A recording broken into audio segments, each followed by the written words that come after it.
Assalamualaikum warahmatullahi wabarakatuh. Alhamdulillah wassalatu wassalamu ala Rasulillah wa ala alihi wa ashabihi wa man tabi'ahu wa mawalah. Subhanaka la ilma lana illa ma 'allamtana innaka antal alimul hakim. Rabbi shrah li sadri wa yassir li amri wahlul 'uqdatam min lisani yafqahu qawli.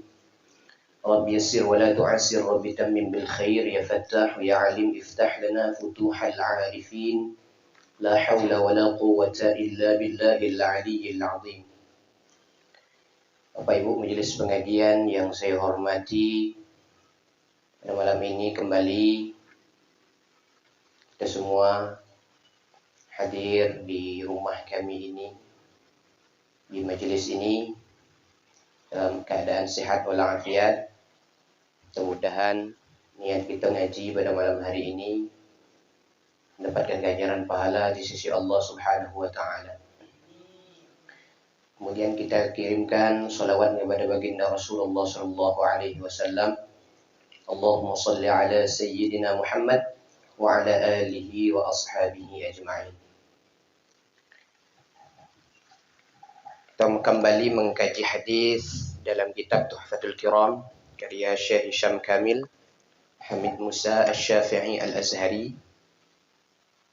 yang mensyarah kitab Arba'in An-Nawawi. Namun sebelumnya kita buka dengan pembacaan Ummul Quran. Nanti kalau ada bapak-bapak, ibu-ibu yang mau dikirimkan Fatihah untuk siapapun baik, anak atau orang tua atau siapapun yang mau dikirimkan Fatihah di majelis ini, boleh kaki dicatat, kasih ke saya. Maka setiap pengajian kita kirim Fatihah ke orang yang kita cintai itu, sehingga pengajian kita itu dapat juga berguna bagi orang-orang yang sudah meninggalkan kita. Karena malam ini belum ada catatannya, ya saya kirim Fatihah secara umum kita kirim malam Senin depan. Boleh kita kirim Fatihah. Setiap Fatihah itu 10 orang. Setiap Fatihah 10 orang atau 15 orang kita kirim Fatihah. A'udzubillahi minasyaitonir rajim. Bismillahirrahmanirrahim.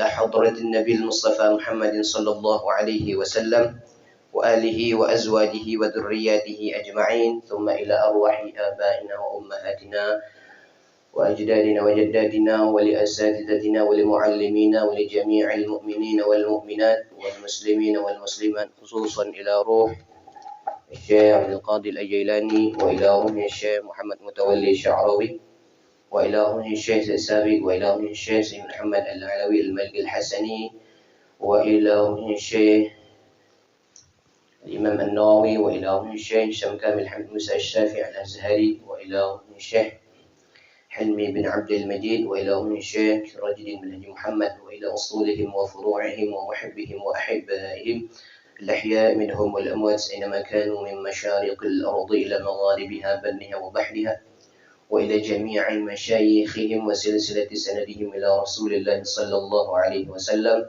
غفر الله ذنوبهم ونفعنا الله بعلومهم وأفاض علينا من بركاتهم وأنوارهم وأسرارهم في الدنيا والآخرة.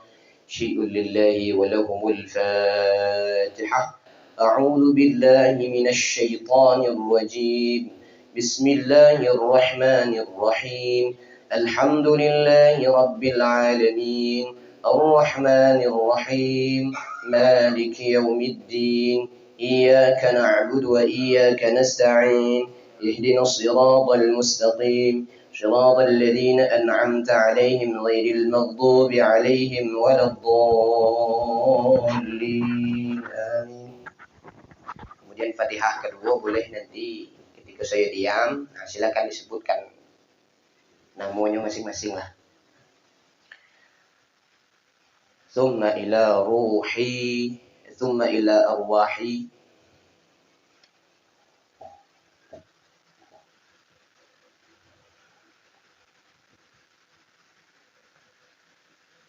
شيء لله ولهم الفاتحة.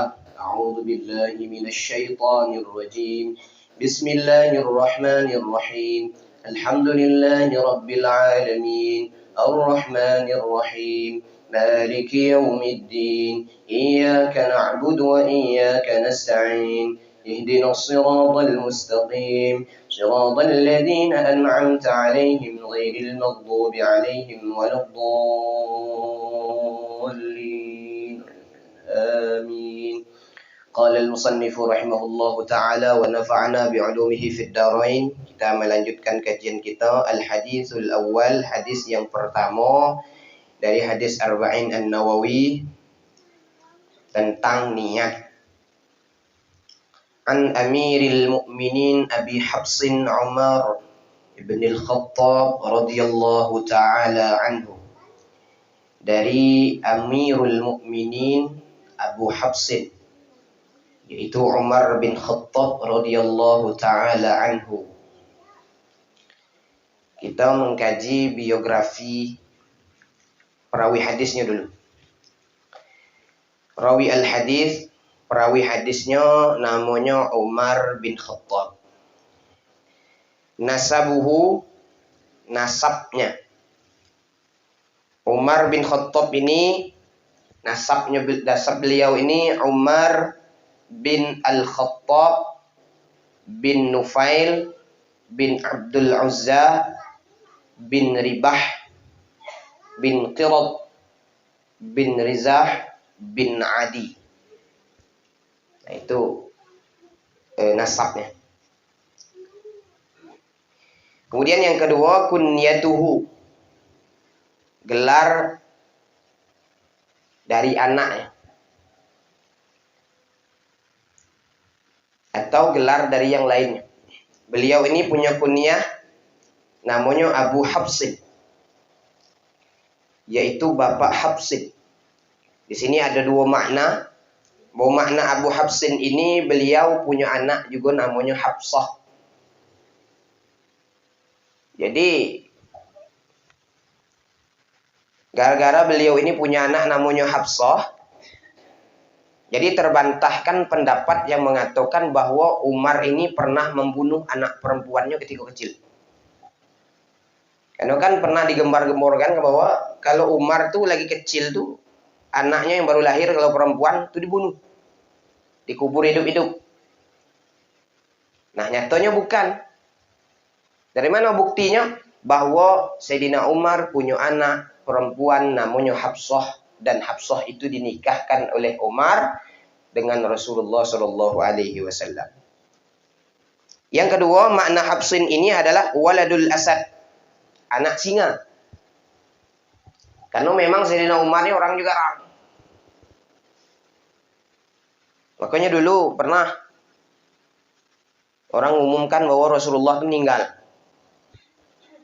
Rasulullah meninggal, Nabi meninggal, Nabi meninggal. Kata Sayyidina Umar, siapa yang mengatakan bahwa Nabi Muhammad meninggal, putus batang leher. Nah, semenjak itu detik yang berani nyebut Nabi meninggal. Karena memang Nabi meninggalnya lah. Tidak ada lagi yang wani nyebut Nabi meninggal dunia, Nabi meninggal dunia, tidak ada lagi. Ngapa? Leher, korban. Tidak ada yang wani. Saya kalau gini, kau detik lagi macam Umar bin Khattab.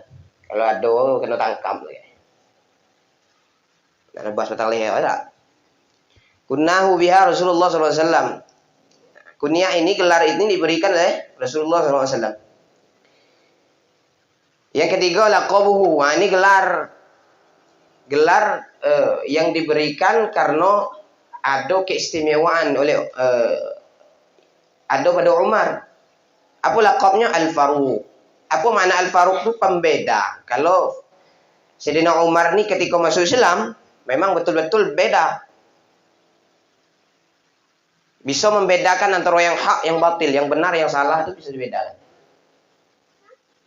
Makanya Sayyidina Umar itu pernah setelah masuk Islam itu datang ke rumah Abu Jahal, diketok rumah Abu Jahal. Karena dulu orang-orang yang apa namanya, yang algojo yang hebat-hebat tuh, orang yang badannya kekar, setiap hari gawe bertinju berkelahi, Ada 3 orang.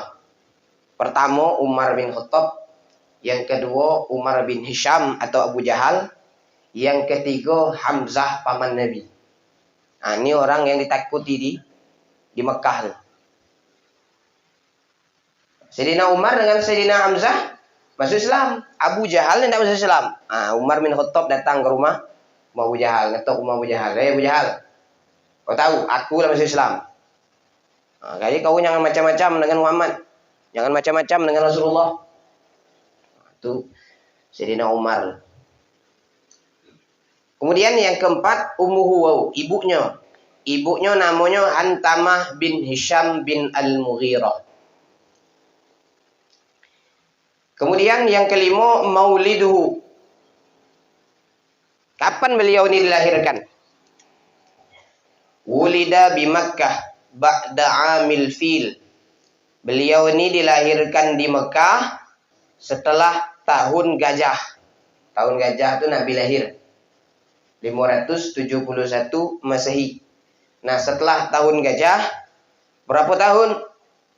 Bisalah 11 aman. 13 tahun setelah tahun gajah. Berarti jaraknya Sayyidina Umar dengan Rasulullah itu jaraknya lebih kurang 13 tahun. Jadi tua Nabi dibandingkan Sayyidina Umar. Wa huwa min Bani Adi. Beliau ini dari Bani Adi. Yang keenam Islamuhu. Keislaman Sayyidina Umar. Aslama fis sanatis sadisa minal ba'tsah. Sayyidina Umar ini Islam pada tahun ke-6 Nabi diutus. Jadi Nabi diutus itu lebih kurang umurnya 40 tahun. Jadi 6 tahun setelah Nabi diutus sebagai Nabi, baru Sayyidina Umar ini masuk Islam. Waqila al-khamisah. Ada juga yang menyebutkan 5 tahun. Tahun ke-5 kenabian. Wa umruhu 26 sanah. Umur Sayyidina Umar masuk Islam itu umurnya 26 tahun. Kalau kita kalau enak, lagi kecil lah, bayi baru lahir, nah, itulah Islam. Kenapa? Karena ayah kita Islam, mak kita Islam, datuk nyai kita Islam. Kalau Sayyidina Umar udah belum ketemu dengan itu. Wa anna islamahu ba'da 40 rajulan, dan beliau ini Islamnya setelah 40 orang laki-laki, wa 11 imra'atan, dan 11 perempuan. Jadi setelah 51 orang masuk Islam, barulah Sayyidina Umar ini masuk Islam. Wa kana islamuhu nasran, dan keislaman Sayyidina Umar itu menjadi penolong, wa izzatan, penguat lil muslimin, bagi orang-orang atau kaum muslimin. Sehingga Rasulullah SAW pernah berdoa, Allahumma a'izzal Islam bi ahadil umrain. Ya Allah, kuatkan Islam di antara salah satu dari 2 Umar. Jadi 2 Umar yang didoakan Nabi itu, pertama Umar bin Khattab, yang kedua Umar bin Hisham atau Abu Jahal. Nah, tunjukkan ya Allah, di mana di antara 2 Umar kau yang diberikan hidayah. Ternyata yang diberikan hidayah itu adalah Sayyidina Umar. Sayyidina Umar bin Khattab. Gara-gara mendengar bacaan Al-Quran adiknya, namanya Fatimah. Jadi adiknya Sayyidina Umar itu namanya Fatimah, baca surah Toha. Toha, ma anzalna alaikal Qur'ana litashqa. Didengarnya dari luar pintu. Ternyata enak Quran itu, kata Sayyidina Umar. Masuk ke dalam tuh ambil Quran. Dan Fatimah tidak ada mau ngasih Quran tuh. Kenapa? Karena kata Fatimah, yang berani nyentuh Quran ini adalah orang yang suci. Orang yang belum masuk Islam itu tidak boleh ambil Quran. Kalau mendengar perkataan itu, Sayyidina Umar langsung nempeleng adik. Nempeleng itu langsung berdarah sih. Nah, itu orang kuat. Sekali tampal, nak terpingsan buat nih. Itu Sayyidina Umar kuat. Wa huwa awwalu man ashhara, dan beliau orang yang pertama. Ashhara ini maknanya a'lana, yang paling pertama mengumumkan islamahu, keislamannya, fi wadhin nahari indal Ka'bah, pada waktu terik matahari siang di depan Ka'bah, amamal kuffar, depan orang-orang kafir. Walam yakhib binhum, dan di antara orang-orang kafir itu tidak ada yang berani. Takut lah kalau bahaya kok kalau Sayyidina Umar lah masuk Islam lah bahaya. Kemudian jihad beliau. Wa huwa awwalu man hajara alaniyatan amaman nas. Beliau orang yang pertama hijrah secara terbuka di depan manusia, depan orang-orang. Nah, kau paling berani kok. Kalau yang lain tuh masih takut-takut dari rumah ke rumah, dari rumah ke rumah, dari rumah ke rumah sampai hijrah. Kalau Umar tak biasa lewat depan. Bahkan kalau saya kok, kalau orang takut-takut nak pergi puasa misalnya, nah, kalau saya misalnya kan, lewat depan dari jalan, biasa Sayyidina Umar. Nah, itu orang yang berani nih, tidak takut dia dengan orang. Waqad syahida jami'al ghazawat ma'ar Rasul. Dan beliau ini seluruh perang tuh ikut. Seluruh perang dengan bersama Nabi itu ikut Sayyidina Umar. Karena apa jadi ujung tombak. Wa anfaqa nisfa malihi, dan beliau itu menginfakkan separuh hartanya. Litajhizil mujahidina fi sabilillah ta'ala. Untuk mengurusi para orang-orang yang berjihad, orang-orang yang berperang. Kalau Sayyidina Abu Bakar ketika perang Tabuk menginfakkan seluruh hartanya. Bawalah ke Nabi perang. Itu Nabi, anak dengan bini kau aku makan nih. Kata Sayyidina Abu Bakar, anak dengan bini saya serahkan dengan Tuhan lah. Sayyidina Umar, saya separuh Nabi. Sayyidina Utsman, aku paling banyak. Unta, kambing, domba. Nah, itu yang diinfakkan. Kemudian yang selanjutnya ahammu a'malihi, profesinya. Apa profesi Sayyidina Umar nih? Huwal khalifatus tsani. Beliau ni khalifah yang kedua. Wa awwalu man luqiba bi amiril mu'minin. Beliau lah orang yang pertama menggunakan laqab atau menggunakan gelar Amirul Mukminin. Jadi orang dulu kalau jadi presiden, jadi khalifah, yang pertama sekali menggunakan kata Amirul Mukminin itu Sayyidina Umar. Apa Amirul Mukminin itu? Pimpinan orang-orang yang beriman. Jadi kalau kita cerita Sayyidina Umar itu ada, saya punya kitabnya di situ, karya Syekh Husain Haikal. Judulnya Umar Al-Faruq. Itu tebal. Lebih kurang berapa halaman tuh, 400-an lebih kalau salah halamannya. Cerita tentang Umar, Sayyidina Umar bin Khattab, dari hidup, dari lahirnya sampai meninggal.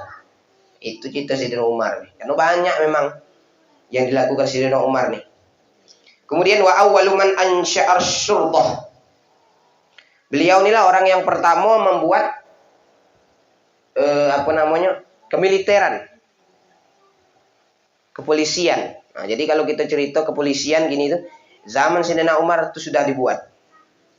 Sistem keamanan itu sudah dibuat di zaman Sayyidina Umar. Kemudian waja'al ar-rawatib lil jaishi.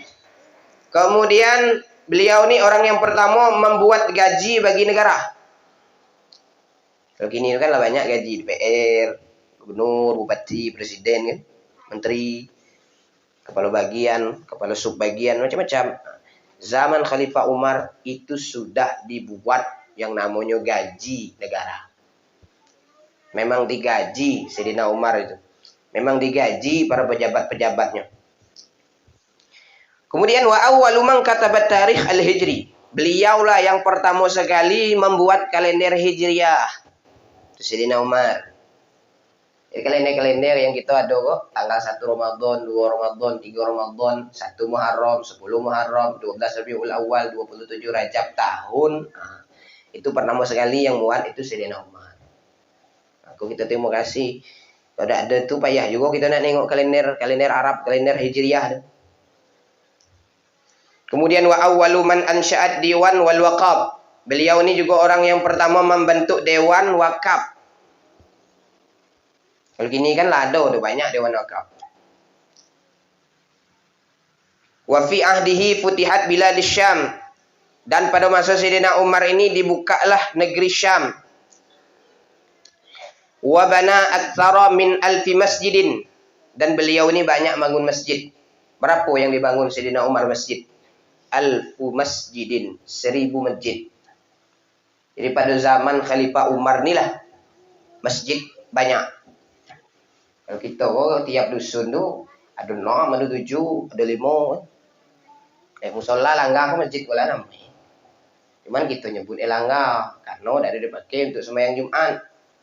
Karena kita kalau bahasa kita yang nama masjid itu dipakai untuk sembahyang Jumat. Padahal sama lah, baik musola, baik langgar, baik surau. Kalau dulu ngomongin surau itu bahasa Padang sebenarnya. Surau. Kalau dulu ada namanya kutap. Jadi orang-orang belajar tuh dulu di masjid tuh. Kalau kini tempat belajar banyak sudah. Baik di madrasah, di sekolah, macam-macam. Wa fataha Baitul Maqdis, dan beliau ini buka Baitul Maqdis. Dulu Baitul Maqdis sempat ditutup. Pada masa Sayyidina Umar, kita buka. Jangan sampai ditutup. Wa shalla fihi, dan beliau salat di dalamnya. Baitul Maqdis itu di mana? Masjidil Aqsa, Palestina. Itu kiblat kita pertama dulu. Dulu sebelum kita ngadapnya ke Ka'bah tuh ngadapnya ke Baitul Maqdis. Tak lama setelah itu turun ayat fawalli wajhaka syatrul masjidil haram wa haitsu ma kuntum fawallu wujuhakum syatrah, baru ada perintah ngadap ke Ka'bah. Kadang tuh ada pula pertanyaan, betul tak masjid kita lurus enggak sampai ke Ka'bah? Ada pula kadang nanya kan. Ada nama ilmunya, namanya ilmu falak. Itu diukur sesuai dengan teorinya.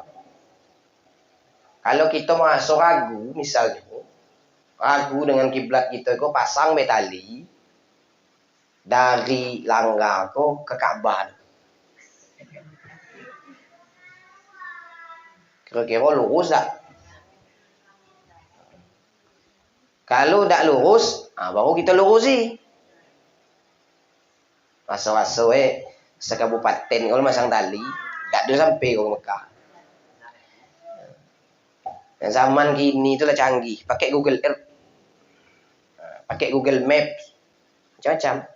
Orang kalau sudah pakai Google Earth, itu ditengok situ. Yang enak itu pakai komputer enak. Kalau pakai HP kok kurang besar, layarnya kecil. Kalau pakai komputer itu jelas. Masjid mana kita letak, pakai GPS, aktifkan GPS-nya. Setelah aktif, nah baru dicari di Google Earth itu Ka'bah. Kemudian mihrabnya. Nah, ditunjukkan mihrabnya di apa tuh Google Earth. Langsung ke Ka'bah itu. Lurus dah. Kalau lurus itu sudah betul. Nah, orang sudah canggih gini tuh. Kalau pengennya ngitungnya lah ngukur. Ngitung berapa bujur lintang selatannya berapa, bujur timurnya berapa, derajat kita di Sikoko berapa di Muaro Jambi itu. Tiap-tiap tempat itu beda. Itulah dihitung. Rubuknya berapa, humusnya, dan lain sebagainya. Nah, itu yang dihitung. Nah, kalau gini lah canggih, tinggal masuk kan angko tuh keluar deh. Maka kita kan setiap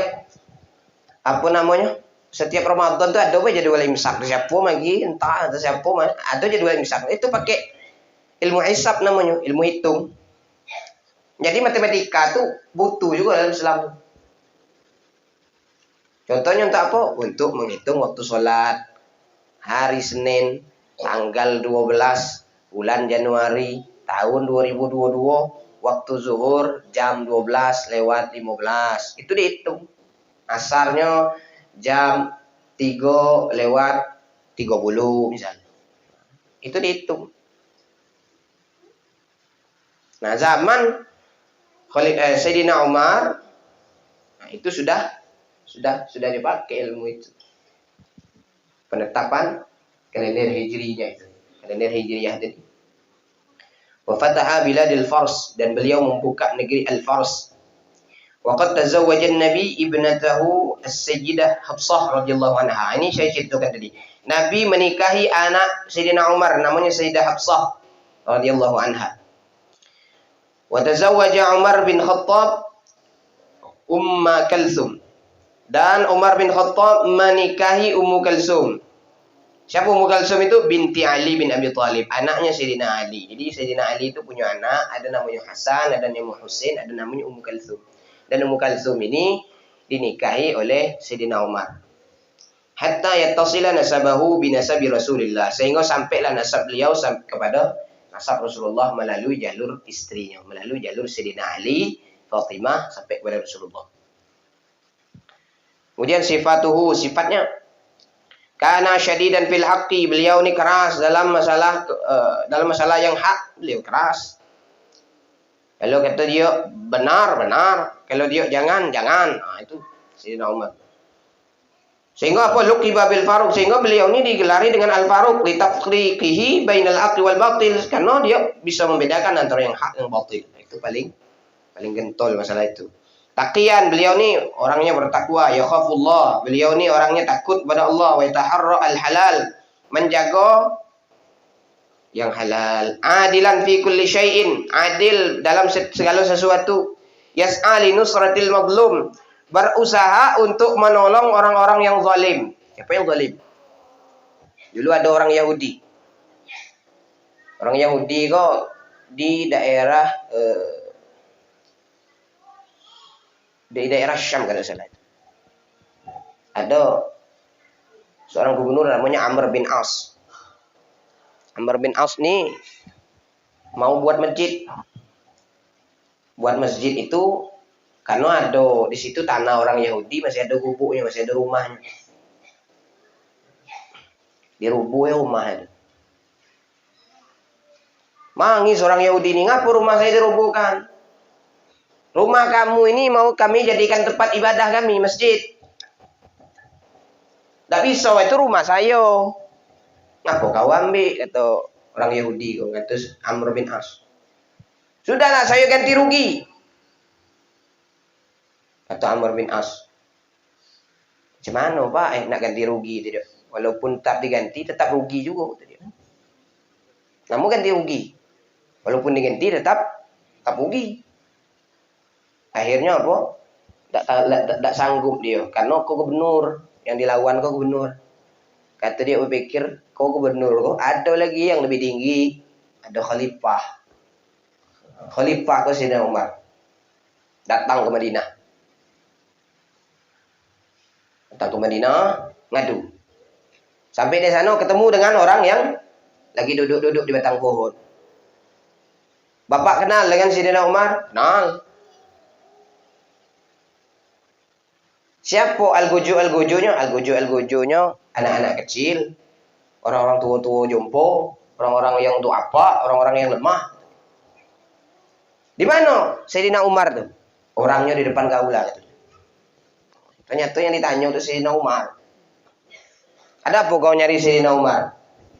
Iko Pak, saya kau nak ngadu, minta keadilan. Di sana di tempat saya itu gubernurnya zalim. Rumah saya main gusur-gusur be. Diajaknya ke istana. Amr bin Sayyidina Umar ngajak nih orang Yahudi ke istana. Sampai ke istana disuruh apa? Kau cari itu tulang unta tuh. Gaduh orang Yahudi. Pak, saya sih kau nak minta keadilan, Pak. Ada minta tulang dah. Kau cari di situ.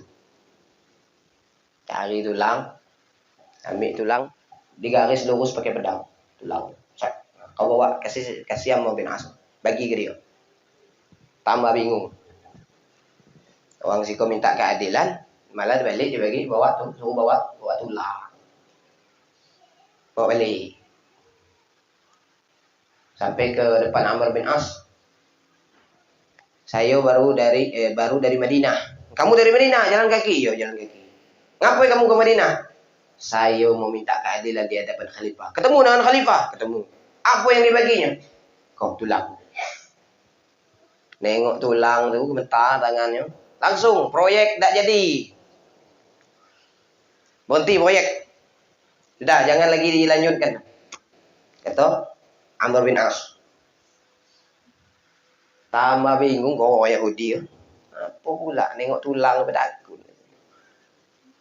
Kau tahu apa makna tulang itu? Di tulang itu ada garis lurus. Seakan-akan Sayyidina Umar mengatakan, hei Amr bin As, kamu itu adalah pemimpin, harusnya mengayomi rakyatmu. Kalau kamu tidak berlaku lurus, maka akan aku luruskan seperti garis lurus yang ada di tulang itu. Aku tidak takut. Walaupun Amr bin As ni Al-Gojo juga orang, apa juga, petinju juga orang. Telap gue nak melawan Sayyidina Umar. Nah itulah, Sayyidina Umar itu orangnya memang menolong orang-orang yang zalim itu memang ditolong. Wa qada'i hawaijin nas, dan menunaikan hajat-hajat manusia apapun yang dibagi itu ditunaikan. Pernah dulu Sayyidina Umar datang ke rumah orang miskin. Jadi orang miskin nih ngapo? Kata Sayyidina Umar, ngapo kau nangis, anak nangis. Saya ke Pak, tidak ada yang dimakan. Nah tuh yang di dalam periuk tu apa? Yang dalam periuk tu batu. Dia rebus. Nak lembut apa? Anak kamu menangis. Kamu sanggup membohongi dia? Iya, saya suruhlah dia tidur. Ketika bangun, nanya lagi, mak, lah masak makanannya? Belum. Tidur lagi, lah bangun, nanya lagi. Lah masak? Belum. Anak nak masak, membantu dia rebus. Kalau nak nyoba boleh lah. Nak sengkal masuk dalam guna. Sampai kering air itu dah ada, nak lembut-lembut. Yang lembut batu di dunia pun cuma seko. Batu es. Nah, itu kalau masuk dalam apa tu, ada keras lagi tu. Kemudian mustajabat doa. Beliau ni doanya mustajab. Pernah dulu sungai Nil tu pernah kering, sempat kering. Pada zaman Amr bin As. Kering sungai Nil. Tak ada berisi-isi air. Sehingga datang kepada Khalifah Umar, ni Amr bin As. Bagaimana ni Khalifah? Kita ni kekeringan. Maka dia berdoa kepada Allah Subhanahu wa taala. Setelah berdoa, dia tuliskan di atas kertas. Nah, kamu bawa lah ni. Kertas. Kau lemparkan ke sungai Nil. Maka dilakukan oleh Amr bin As, dilemparkan ke sungai Nil. Besok pagi berisi penuh air sungai Nil. Nah itu dulu kisahnya Sayyidina Umar. Apa isinya kertas? Isi kertas tu dak ulak lah isinya. Isinya nyuruh apa? Nyuruh hai sungai Nil jangan kau kering. Itu isi Karena kenapa? Yang nulis tu bukan orang basingan. Lain kalau kita nulis tu tidak lah. Tak ada cara Dulu Habib Soleh Tanggul tu pernah. Habib Soleh, ada seorang Habib namanya Habib Soleh Tanggul. Itu ada fotonya tu. Mana fotonya? Itu fotonya tu. Habib Soleh Tanggul ni. Yang kedua tu. Itu Habib Soleh Tanggul.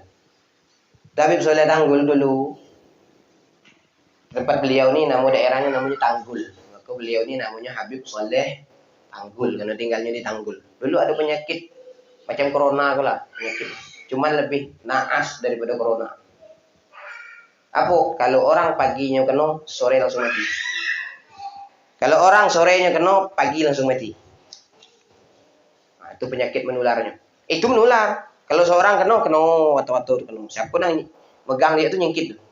Jadi bukan kini itu. Dari dulu sudah ada. Jadi datanglah orang kok. Karena ni Habib Soleh Tanggul ni orang alim ni dah. Mintalah air. Dawa. Bacanya diminum orang sembuh. Minta lagi air sembuh. Yang datang kok. Kan seorang dua lagi. Lah 1,000, 2,000 yang datang ke rumah tu minta tawa air supaya jauh dari penyakit menular tu. Akhirnya oleh pimpinan di desa itu dibelilah air setengki besar tu pakai mobil tu. Dibawa ke rumah Habib Soleh Tanggul supaya disuruh untuk doakan air itu. Kaki biar enak ngasihnya. Tinggal buka pakai keran luar. Suruh minum. Tak telap juga. Saking ramainya pula orang tu. Macam mana caranya? Habib Soleh Tanggul, dah lah kamu nih, daripada kamu datang sih kau bawa kertas, ditulis ke dalam kertas, nah, bawa balik. Kakek dibuang di sungai yang ada di daerah Tanggul, dibuang sungai di sekertas kok dibuang ke sungai. Setelah dibuang ke sungai itu, minumlah air dalam sungai itu, tidak kering-kering lagi. Jadi pimpinan yang ada di Tanggul lu penasaran. Apa nih kan kertas yang tulis Habib Soleh Tanggul. Ternyata dicari-cari dapat kertas. Belum hilang lagi tintanya. Ketika dicari dapat, ditengoklah dibacanya. Ternyata bacanya bukan sholawat, bukan doa. Apa bacanya? Hei virus yang menyebar, jangan lagi mengganggu itu. Jangan lagi mengganggu umat manusia. Itu isinya. Lebih kurang itu isinya. Ya bukan doa, bukan selawat. Kenapa? Karena yang nulis tuh Habib, ulama, kiai. Kalau kita kan nulis tidak lah, buang sungai tu. Ikan yang kena ikan. Nah itu kalau orang dulu, wali-wali dulu. Hanya kalau kita cerita kisah wali-wali itu, enak kan nih ceritanya. Syekh Abdul Qadir itu macam mana kewalian beliau. Nah, dalam tarikh beliau, biografi beliau itu, Syekh Abdul Qadir Al-Jilani itu, bahkan dulu beliau lagi kecil itu sudah nampak walinya. Saya pernah baca dalam biografi beliau, menangkibnya Syekh Abdul Qadir Al-Jilani itu ketika mohon maaf masih menyusu dengan emaknya, itu sudah nampak kewaliannya. Apa tanda kewaliannya? Bahwa orang-orang kampung itu nengok Syekh Abdul Qadir Al-Jilani kalau tidak menyusu dengan maknya di siang hari berarti saat itu bulan Ramadan. Nah, itu wali kewalian Syekh Abdul Qadir Al-Jilani. Kalau misalnya dalam 30 hari atau 29 hari Syekh Abdul Qadir siang hari nyusu dengan maknya, itu berarti sudah masuk bulan Syawal, sudah boleh, tidak ada puasa lagi. Nah, itu kewaliannya Syekh Abdul Qadir Al-Jilani. Kalau kita nak bulan puasa ni tidak sama lah. Makan kenyuk bayi be. Ya tak? Waruya dan Umar bin Khattab ini meriwayatkan hadis sebanyak 539 hadis dari Nabi sallallahu alaihi wasallam. Wafatnya Sayyidina Umar ini ta'nuhu Abu Lu'lu' al-Majusi wa qila an-Nasrani. Beliau ini ditikam oleh Abu Lu'lu' al-Majusi. Kapan itu? Fi raka'atil ula, pada rakaat yang pertama, wa huwa yusalli salat as-subhi bil Madinah al-Munawwarah. Ketika beliau salat subuh pada rakaat pertama, fi yaumil arbi'a, pada hari Rabu, as-sadis wal 20 min syahri Dzulhijjah, pada tanggal 26 Zulhijjah, wa mata ba'daha, dan beliau meninggal setelahnya. Pada tanggal 30 min syahri Dzulhijjah, pada tanggal 30 bulan Zulhijjah. Jadi 26 Zulhijjah ditikam, 30-nya mau meninggal. Berarti berapa lama? 27, 28, 29, 30. 4 hari bertahannya. Di mana ditikam? Di perut Ketika lagi ngimam ya salat subuh, nah Abu Lu'lu' al-Majusi dari Persia itu nikam dari belakang. Kenapa? Karena orang Islam kok kalau salat itu tidak bisa diganggu tuh. Makanya kita ganggunya ketika dia sholat gitu, kata Abu Lu'lu'. Maka saat itu ditikamnya. Belum juga mati, belum juga meninggal. Tak terasa oleh Sayyidina Umar bin Khattab itu ketika sholat itu. Saking khusyuknya sholat Sayyidina Umar bin Khattab. Pada tahun 23 Hijriah, Sayyidina Umar meninggal pada umur 63 tahun. Waqad ghasalahu ibnahu Abdullah bin Umar, dan yang memandikannya itu adalah anaknya namanya Abdullah bin Umar. Wa kafanahu fi thawbain, dan yang beliau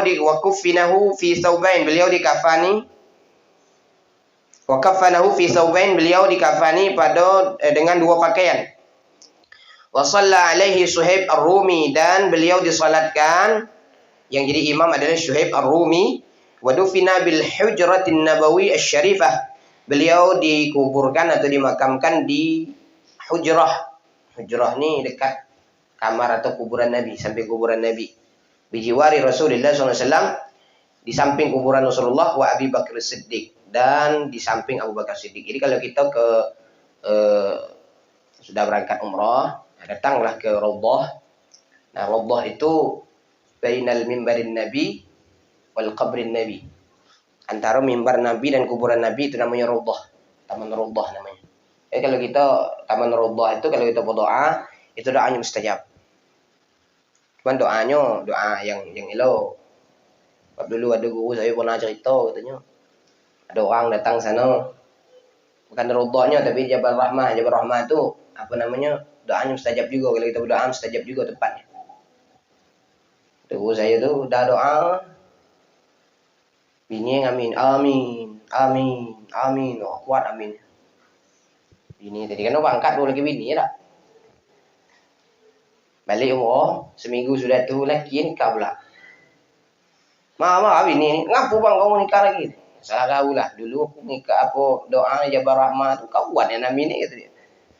Apa doanya? Doanya minta bini pula, kata dia. Jadi itu adalah tempat yang mustajab. Nah, setelah Raudhah itu, kalau kita keluar dari dari Raudhah itu, nah samping Raudhah itulah ada kuburan Nabi, dan itu tidak boleh masuk. Itu dijaga. Bahkan di depan pintu itu ada penjaga, dikasih pembatas lagi. Tak boleh kita tengok. Bahkan kalau kita mengucapkan salam, Assalamualaikum ya Rasulullah, Assalamualaikum ya Habiballah. Kalau kita berdoa menyungkong ngadap ke makam Nabi itu oleh orang-orang Wahabi itu dianggap bid'ah. Tak boleh. Katanya kita tuh minta ke kuburan, padahal bukan minta kuburan, doa kan. Mendoakan orang yang dikubur boleh. Yang kedua, kalau kita berdoa tawassul boleh, tawassul kepada Nabi. Boleh, tak masalah. Makanya kita kalau nak mulai doa tu apa yang kita baca? Alhamdulillahirabbil alamin. Allahumma shalli ala sayyidina Muhammad. Artinya sebelum kita minta, artinya kita salawat dulu. Artinya kita minta itu melalui tawassul salawat. Tawassul boleh. Baik tawassul pada orang yang hidup maupun tawassul kepada orang yang meninggal dunia. Boleh. Nah, barulah kita masuk kepada hadisnya. Sami'tu Rasulullah sallallahu alaihi wasallam, kata Sayyidina Umar, aku mendengar Rasulullah sallallahu alaihi wasallam yaqul, bersabda, innamal a'malu binniyat. Sesungguhnya setiap amalan, setiap perbuatan itu tergantung dengan niat. Wa innama likulli imri'in ma nawa. Dan setiap perkara yang didapatkan seseorang itu adalah sesuai dengan apa yang diniatkannya. Kalau niatnya baik, yang dapat baik. Kalau niatnya jelek, yang dapat jelek. Faman kanat hijratuhu ila Allah wa rasulihi fa hijratuhu ila Allah wa rasulihi. Siapa yang hijrahnya karena Allah dan Rasulnya, maka hijrahnya itu betul karena Allah dan Rasulnya. Faman kanat hijratuhu lidunya yusibuha. Siapa yang hijrahnya karena dunia yang mengikutinya, awi mur'ati yang kihuha, atau karena perempuan yang ingin dinikahinya, fa hijratuhu ila ma hajara ilaihi. Maka hijrahnya itu kepada apa sesuai dengan apa yang telah dia niatkan itu. Itu yang dia dapatkan. Maka tujuan kita malam ini adalah untuk mengaji, bukan untuk yang lain. Makanya dalam syarahnya hadzal haditsu jami'u liqawaidil ilmi. Hadis ini kumpulan dari segala kaidah-kaidah ilmu. Fala amala illa biniyatin. Maka tidak ada suatu amalan atau dianggap tidak sah suatu amalan kecuali dengan niat. Hadhihi niyatu mahalluha al-qalbu. Niat itu letaknya di hati. Maka ketika kita sholat, niatnya kapan? Takbiratul ihram. Allahu Akbar. Di bar itu sudah selesai niat kita. Kapan baca niatnya di hati? Sengaja aku sholat asar, sengaja aku sholat zuhur, sengaja aku sholat isya, sengaja aku sholat maghrib. Nah, itu di hati. Wa idza nataqa biha al-lisan. Dan boleh kita mengucapkannya dengan lisan. Usolli fardhu zuhri boleh, tidak masalah. Yang penting niatnya. Untuk apa kita mengucapkan dengan di lisan itu lafaz niat? Badzalika ta'kidu lima fi qalbi. Untuk menguatkan yang ada dalam hati. Mungkin kita ini was-wasnya kuat. ada orang yang Allah. Belum juga. Allah. Belum juga. Usolli terus. Dulu ada orang gagap. Dia orang gagap kau jadi apa namanya, jadi imam. Was-wasnya kuat. Allah Akbar. Belum. Terus Allah Akbar. Tak kau. Jadi imam lah. Orang belakang lah nunggu-nunggu kau makmum. Kapan lah imam kau takbir? Allah. Tak juga. Akhirnya makmum kau geram pula. Baik imam, kau mundur kau. Biar aku jadi imam. Maju dah jadi imam. Allahu Akbar. Macam tu lah Pak Imam. Kata dia. Kenyok jadi imam. Nunjuk pula. Jadi kita itu lepas niat itu gunanya untuk menguatkan ketika kita was-was. Wadab'u liwasawisi syaitan. Untuk menolak was-was syaitan. Ketika wudhu itu sudah ada syaitan itu. Jadi syaitan itu berapa anaknya? 9. Iblis itu punya anak 9. Inna li iblis tis'atun minal walad. Sesungguhnya iblis itu punya 9 anak. Kata Syekh Imam An-Nawawi dalam syarah Al-Bidayah wa Nihayah. Judulnya Muruqil Ubudiyah syarahnya. Jadi 9 anak. Salah satunya namanya Khanzab. Khanzab itu yang membisi orang ketika sholat. Dalam sholat Allahu Akbar. Dibisiknya itu kita tuh dalam sholat tuh. Kau tadi kalau tidak salah kau nak melit itu tadi. Itu gawe setan tuh. Itu gawe Khanzab tuh. Tadi duit kau 10.000 tak? Itu gawe Khanzab. Tak 5.000 kau. Tadi kau beli sayur. Pada salah duit ikat kangkung kau beli tadi. Itu kata setan. 5.000 itu kau lupa mana lepas? Itu dalam sembahyang. Mana beda? Itu kita ingat itu di mana beda?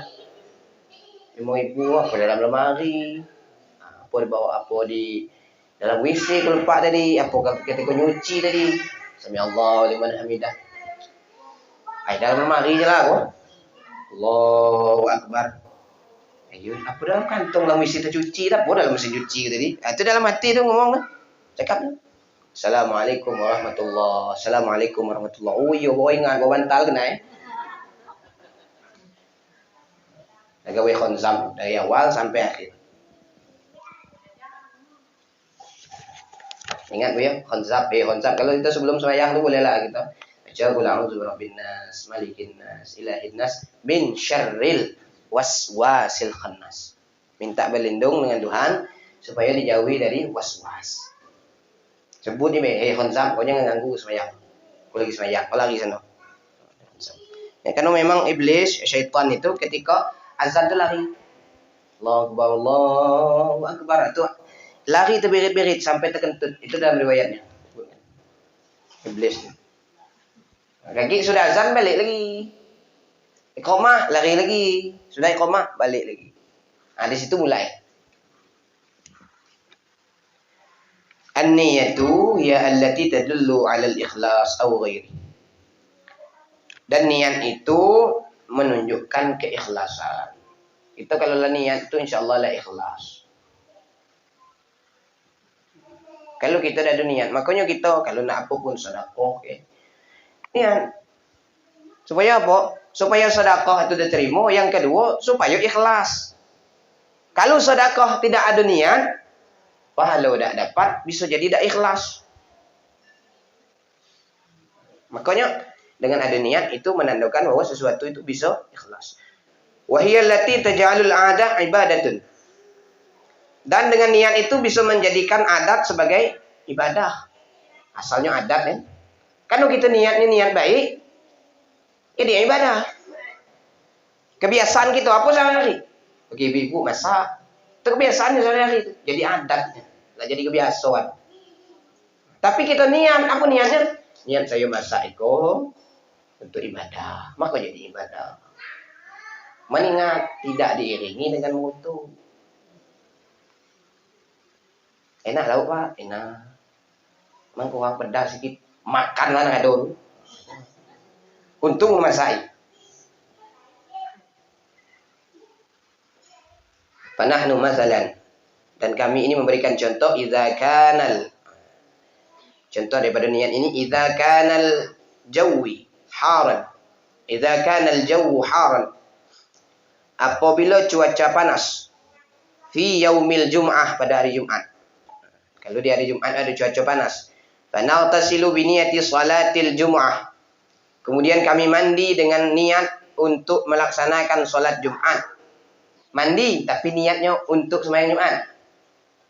Atau kita mandi niatnya untuk sembahyang zuhur bagi ibu-ibu. Fayahsilus sawab, maka dapat pahala. Tapi kalau kita mandinya tak ada niat, niatnya bukan untuk mandinya itu bukan untuk sembahyang Jumat, maka dah dapat pahala.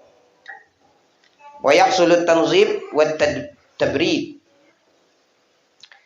Dapat pahala, badan bersih, badan segar. Itu kalau di pagi Jumat atau di siang Jumatnya kita mandi, tapi niatnya untuk sholat Jumat atau mandinya untuk niat sholat zuhur. Bikhilafin, berbeda man irtasala, bagi orang yang mandi li annal jawu harun faqat. Untuk apa? Karena cuaca panas be. Dah ada niat untuk nak sembahyang, dah ada niat untuk ibadah dah. Karena panasnya nari kau, mandi belah. Itu kan lah niat tu. Fala thawabalahu, maka tak dapat pahala. Wa hasalat tanzib wa tabrid, dan yang didapat cuma bersih dan segar be, tapi pahalanya tak dapat. Maka setiap kita mandi itu niatkan untuk ibadah. Ya Allah, misalnya mandi pagi, ya Allah saya nak mandi kau karena nak berangkat kerja untuk ibadah. Lah, bagi ibu-ibu, ya Allah saya mandi pagi kau sebelum sembahyang subuh untuk sembahyang subuh, dan sembahyang subuh saya nak motong misalnya. Ibadah. Lagi balik zuhur, ya Allah saya nak mandi kau untuk sembahyang zuhur, buat ibadah. Asar lagi bentuk juga, maghrib bentuk juga. Kamu tak lagi nak maghrib, mandilah. Nah, itu sudah dianggap niat, itu sudah. Tapi kalau kita niatnya, badan tak enak sih. Kalau dah mandi kau tak enak sih. Nah, itu cuma dapat bersihnya be, tak dapat pahalanya. Innamal a'malu binniyat, apa maknanya?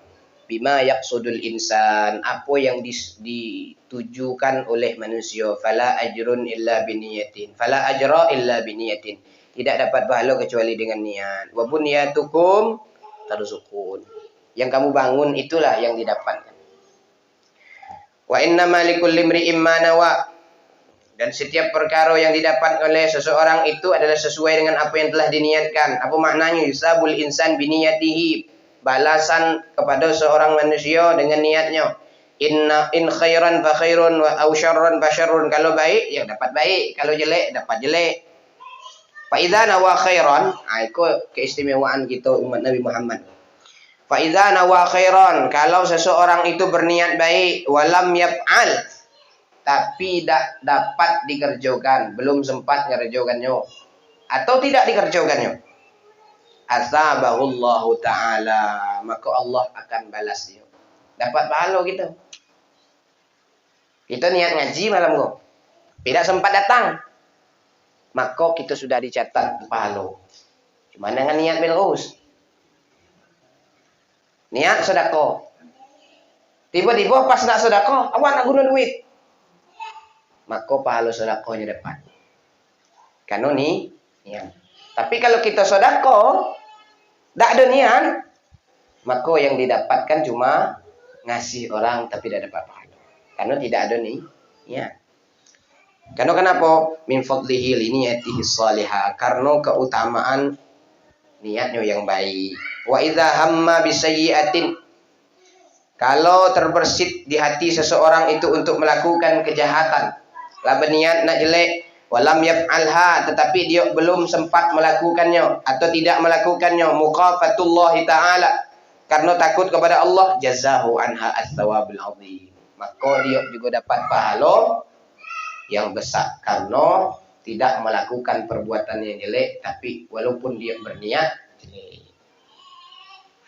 Tunggulah malam ni, waslah, aku tunggu kau di situ. Tapi adong jangan, tak boleh.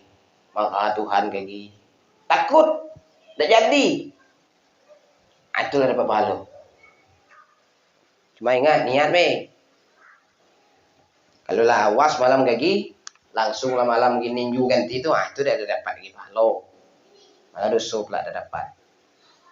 Mengkanan hijratuhu ila Allah wa rasulihi, siapa yang hijrahnya karena Allah dan Rasulnya, maknanya qasdu bintiqalihi, maksud atau tujuan untuk berhijrah, berpindah ilal Madinah al-Munawwarah, ke Madinah al-Munawwarah, wajhullah ta'ala wa ridahu, untuk mendapatkan keridhaan Allah.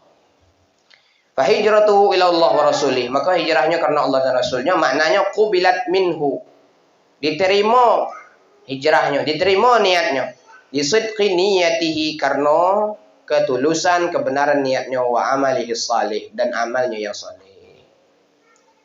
Wa man kanat hijratuhu lidunya yusibuha, siapa yang hijrahnya karena dunia, yusibuha, yang menimpanya, aw imraati yang kehuha, atau kena perempuan yang dinikahinya, dengan tujuan yang lain. Tujuannya apa? Maslahatun dunyawiyah, maslahat-maslahat yang berkenaan dengan duniawi. Walaysa fi niyati taqarrub ila Allah, tidak ada niat taqarrub ila Allah. Fa hijratuhu ila ma hajara ilai, maka hijrahnya itu sesuai dengan yang diniatkan. Nah, karena dulu memang hadis ini tertuju kepada seorang sahabat Nabi, namanya seorang laki-laki di sini yang hijrah ke Mekah, dari Mekah ke Madinah, itu untuk tujuan menikahi seorang perempuan namanya Ummu Qais. Itu tujuannya. Maka hijrahnya ini tidak mendapatkan apa-apa kecuali hijrahnya ini adalah mendapatkan Ummu Qais. Maka ada pesan di sini. Walau nawal hijrah lillahi ta'ala. Siapa yang hijrahnya itu berniat hijrahnya karena Allah Ta'ala, thumma zawad bi Ummi Qais. Ini kalau seandainya nih, yang hijrahnya tadi, hijrahnya karena Allah, kemudian dia nikah dengan Ummu Qais, la hasala lahul jami' bi niyatihi, maka dapat galau ini. Misalnya, kalau ada malam kau yang niat ngaji misalnya, yang belum nikah misalnya kan, niat ngaji, tapi di pengajian tuh dapat jodoh. Tapi awalnya niatnya niat ngaji. Tapi ketika situ nengok, wah, elok jadi jodoh misalnya kan. Dapat galau nih. Niat karena Allahnya dapat, niat ngajinya dapat, jodoh juga dah dapat. Tapi jangan jadi tempat cinlok nih.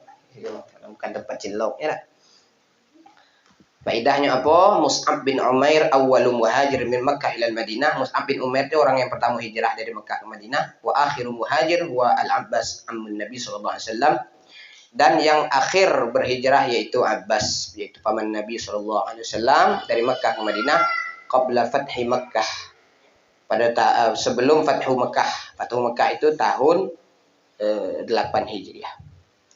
Ma yustafadu minal hadis, apa faidah daripada hadis ini? Yang pertama, la amala illa biniyah, tidak ada amalan kecuali dengan niat. Maka pesannya, fa ahsin niyatak, maka perbaikilah niatmu, litahsili la tahsila ala thawab minallahi ta'ala, litahsili ala thawab minallahi ta'ala, untuk la tahsila ala thawab, untuk menghasilkan pahala dari Allah Subhanahu wa taala. Yang kedua, an-niyatu hiya allati tufarriqu bainal 'adah wal ibadah. Niat itu yang membedakan antara adat dengan ibadah. Kalau kita ada niat itu jadi adat. Kalau kita niat jadi ibadah. Yang ketiga, man kanat a'maluhu khalisatallahi ta'ala famaqbulah. Siapa yang amalnya itu ikhlas karena Allah, maka diterima. Wa man kana a'maluhu ria'an nas fala tuqbal. Siapa yang niatnya itu, amalnya itu niatnya karena riya, fala tuqbal, maka tidak diterima. Yang keempat, alal insan ay yasliha qalbahu, hendaknya manusia itu memperbaiki hatinya, wa yanqihi minassu, dan membersihkannya dari kejelekan, wa ayyakuna daiman, dan hendaklah senantiasa husnudzon bin nas, husnudzon, berprasangka baik kepada sesama manusia, mukhlishan liwajhillahi ta'ala fi jami'i a'malihi. Dan ikhlas untuk mengharapkan pahala, mengharapkan ridha dari Allah Subhanahu wa taala fi jami'i a'malihi, pada segala amalnya. Ngaji bukan niat lain, niatkan Allah. Sembahyang macam itu juga. Dan amalia-amalia yang lain juga adalah untuk taqarrub ilallah taala. Itulah hadis yang pertama dalam kitab hadis Arba'in, syarahnya Tuhfatul Kiram, karya Syekh Syamkan bin Hamid Musa Syafi'i Al-Azhari. Insyaallah kita lanjutkan kajian kita ini di pertemuan selanjutnya malam Senin depan. Mudah-mudahan Allah Subhanahu wa taala memberikan hidayah, selalu memberikan taufik dan hidayahnya kepada kita, istiqomah untuk ngaji, dan mudah-mudahan Allah Subhanahu wa taala karena memang mentakdirkan kita meninggal dalam keadaan husnul khatimah. Amin ya rabbal alamin. Kita tutup kajian kita ini dengan bacaan doa. Nanti kalau ada pertanyaan kita jalan bila setelah doa ini. أعوذ بالله من الشيطان الرجيم بسم الله الرحمن الرحيم الحمد لله رب العالمين حمد الشاكرين حمد الناعمين حمدا يوافي نعمه ويكافئ مزيدا يا ربنا لك الحمد كما ينبغي لجلال وجهك الكريم وعظيم سلطانك اللهم صل على سيدنا محمد وعلى آل سيدنا محمد اللهم اغفر لنا ذنوبنا ولوالدينا وارحمهما كما ربيانا صغارا ولجميع المؤمنين والمؤمنات والمسلمين والمسلمات الأحياء منهم والأموات إنك على كل شيء قدير اللهم إنا نسألك العفو والعافية والمعافاة الدائمة في الدين والدنيا والآخرة اللهم أحسن عاقبتنا في الأمور كلها وأجرنا من خزي الدنيا وعذاب الآخرة ويسر أمورنا مع الراحة لقلوبنا وأبداننا ربنا هب لنا من أزواجنا وذرياتنا قرة أعين واجعلنا للمتقين إماما ربنا آتنا في الدنيا حسنة وفي الآخرة حسنة وقنا عذاب النار وصلى الله وسلم عليه والحمد لله رب العالمين سبحانك اللهم وبحمدك أشهد أن لا إله إلا أنت أستغفرك وأتوب إليك والسلام عليكم ورحمة الله وبركاته.